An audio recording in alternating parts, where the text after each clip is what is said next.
Welcome everyone to AS lifestyle blogs. আর আপনারা দেখছেন আমাদের চ্যানেল, যেখানে আমি আজকে পেয়ে গেছি খুব জনপ্রিয় একজন সেলিব্রিটিকে। আমার খুব প্রিয় অ্যাক্টর, ফেভারিট অ্যাক্টর রেজওয়ান দা। আর আমি ওনার অনেক সিরিয়াল দেখেছি, প্রচুর কাজ দেখেছি। আমি তো অনেক বছর আগে থেকেই বলতে পারেন দাদার ফ্যান। তা আজকে একটু মূল্যবান সময়টা আমি পেয়েছি আপনার থেকে। তা আমাদের দর্শকদেরকে একটু হ্যালো বলে দিন। হ্যালো সবাই, আশা করি সবাই ভালো আছে, ভালো থাকবেন। থ্যাংক ইউ দাদা। আর আমার ফার্স্ট কোয়েশ্চেন, এমনি কেমন আছেন বলুন? খুব ভালো আছি। আচ্ছা। আর আমরা তো কিছুদিন আগেই বধুয়া দেখেছি, বধুয়া সিরিয়ালে আপনাকে দেখলাম।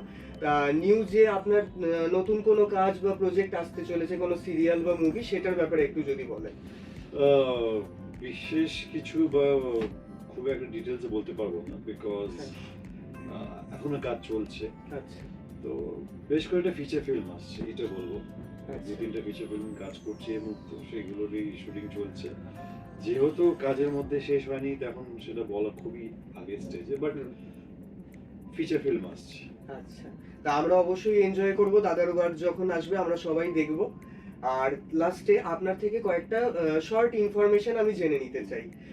জাস্ট ওয়ান লাইনার কোয়েশ্চেন, আপনি চুজ করবেন, অপশনও দিচ্ছি এমসিকিউ টাইপ। তা এমনিতে আপনার কোনটা বেশি প্রেফার করেন, টি না কফি? কফি। ওকে। আর এমনি ফুডের ক্ষেত্রে বিরিয়ানি না ফ্রাইড রাইস? বিরিয়ানি। একদম। আর এছাড়া মুভি দেখতে বেশি পছন্দ করেন নাকি কোথাও ট্যুর করতে?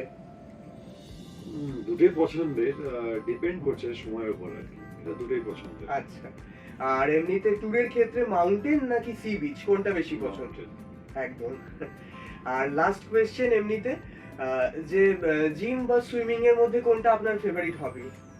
দুটোই ফেভারিট, বাট সুইমিংটা 12 মাস করা যায় না, তো হুম। জিমটা 12 মাস করা যায়। একদম। সেক্ষেত্রে জিমটাই বলবো।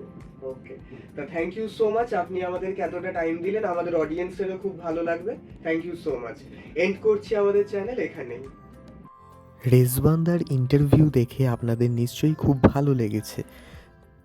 এবার আপনাদের অলরেডি একটা জানা কথা আমি আরেকবার রিপিট করে আপনাদেরকে একটু মনে করিয়ে দিই। দাদা কিন্তু এর আগে অনেক সিরিয়ালে অভিনয় করেছে। আঁচল, প্রতিদান, সাঁঝের বাতি, নবাব নন্দিনী, বধুয়া। তা আপনাদের যদি এই ভিডিওটা ভালো লেগে থাকে তাহলে অবশ্যই আমাদের চ্যানেলকে সাবস্ক্রাইব করবেন, তার সাথে ভিডিওটাতে লাইক দেবেন, কমেন্ট করবেন ও শেয়ার করবেন। আসছি খুব শীঘ্রই নতুন ভিডিও নিয়ে।